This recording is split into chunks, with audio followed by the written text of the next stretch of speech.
Hello, everyone. Thank you for joining us today. Welcome to a next episode here of 6 Minutes of Wisdom. I am joined with Randy Starry, Ross Johnson, and again, my name is Cynthia Shane, for those who don't know. And today we're just going to talk about a few tidbits regarding Social Security. We're not going to get into the weeds on all the details. Hopefully everyone had a chance to listen to the recent webinar that was sent out, if you had it, otherwise we can provide.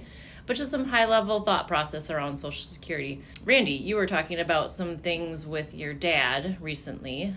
We talk about long-term care, different ways to save for that. Tell us a little bit more about your thought process recently on how Social Security could be maybe a side bucket for long-term care. Well, we do have a number of people that we work with that don't have long-term care insurance, and so theoretically they're self-insuring or they're going to be relying upon the government, one or the other. And one of the things that I brought up was the fact that, a lot of people think, I should just take Social Security right away, or take it earlier, or not wait till I'm 70, or not wait till I'm full retirement age. Well, by doing that, by waiting, it's kind of like buying long-term care insurance because your benefit's going up by 8% for every year that you don't take it. Right. So we were talking about Social Security. So what you're talking about is letting a benefit grow. And then where this becomes more important would be the second to pass. If you're in a marital relationship, when the first one passes, the surviving spouse is left with the higher benefit of the two. Right. So that's what you're referencing, correct? And that letting that one grow to provide the best and biggest benefit effectively. Yeah, I think that's part of it, right? I mean, it's not just for leaving behind, but even for the individual.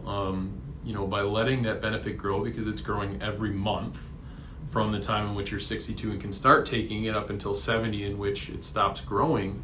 It's growing, and that is kind of self-insuring or increasing that self-insurance policy of what you're going to pay in potentially long-term care by having additional income to help cushion what that expense is. Right. So you're going to be basically protecting more assets by having a higher benefit. Exactly. And we've always told people that the best financial plans are the ones with the most guaranteed money.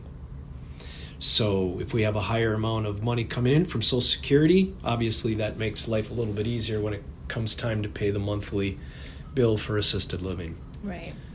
I know recently in a lot of meetings we've been having with clients, we've had a number of individuals bring up, kind of the cost of long-term care, or the fact of them inquiring about different strategies because maybe they don't believe in the insurance, or they're concerned with the way if they start making payments that their premiums will go up and they might stop paying or give up by the time they actually need it or not get any value out of it. So there's other strategies we've used, asset-based long-term care, to kind of create policies, or using life insurance with long-term care riders. But this increasing your Social Security benefit is kind of one strategy that kind of goes hand in hand with that. And there's a lot of different ways to kind of cushion that. Right, and it's a strategy that you really don't have to do anything but be patient.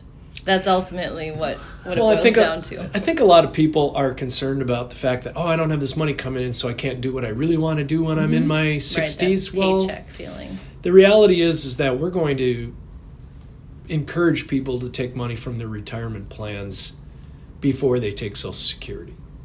Take the money to do what you want to do now, but let that guaranteed benefit grow. Right.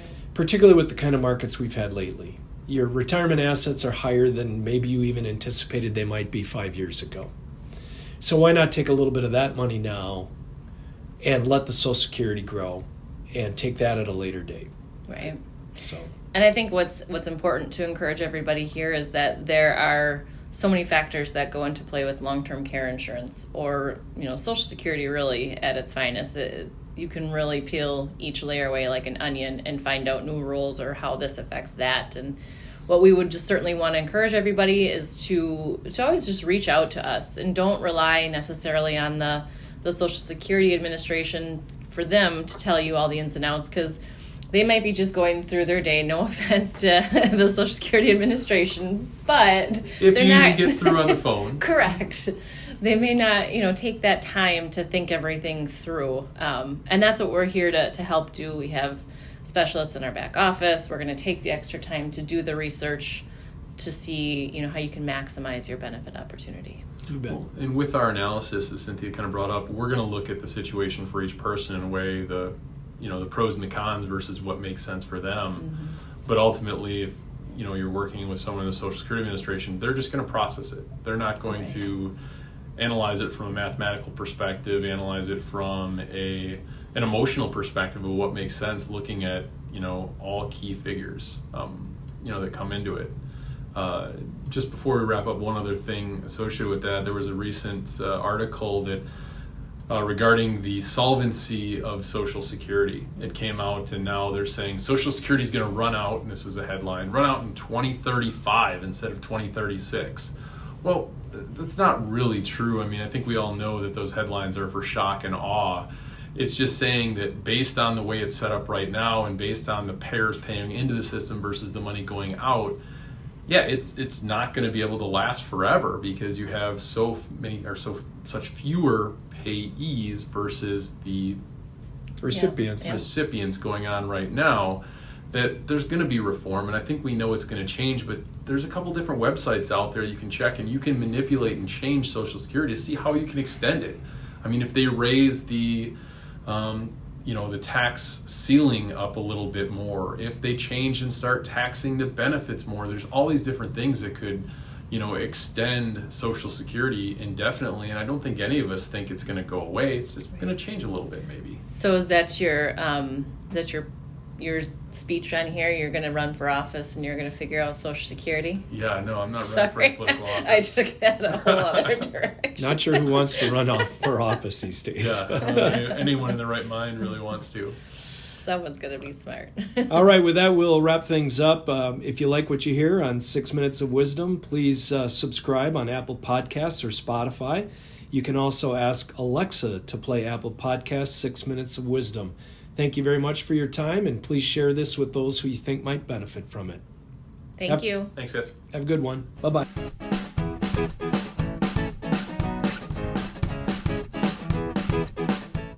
Disclosure time. This podcast is intended for informational, educational purposes only. It is not an offer to buy or sell or a solicitation of an offer to buy or sell any security or investment, or to participate in any particular trading or investment strategy. The information contained is considered to be from reliable sources, but its accuracy is not guaranteed.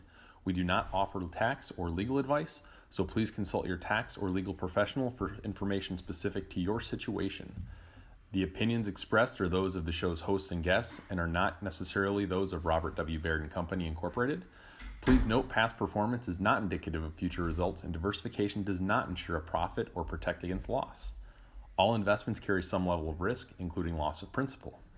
You should carefully consider investment objectives and risks in any investment before investing. An investment cannot be made directly in an index. Securities and investment advisory services are offered by Robert W. Baird & Company, Incorporated, a registered broker-dealer and investment advisor, member NYSE, FINRA, and SIPC.